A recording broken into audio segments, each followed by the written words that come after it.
WhatsApp tutorial. How to conference call on WhatsApp. In today's video, I'll be showing you how to make a conference call on WhatsApp, whether you're catching up with friends or having a work meeting. This feature is super easy to use, so let's get into it. First, make sure you have WhatsApp installed and updated on your phone. Now open the app and get ready to make your call.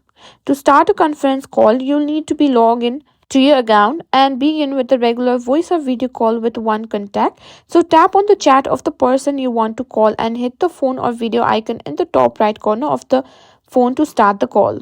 Once you've started a call with single person, tap on the add contact on the top right corner of the screen. This will bring up your contact list. Now just select the contacts you want to add to your call.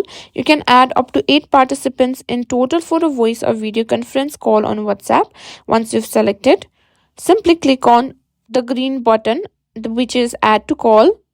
Now all the people you've added will get a notification and can join the call. They'll be added automatically once they accept the invitation, and you'll be able to talk and video chat with everyone at once. And that's it. That's how easy it is to make a conference call on WhatsApp.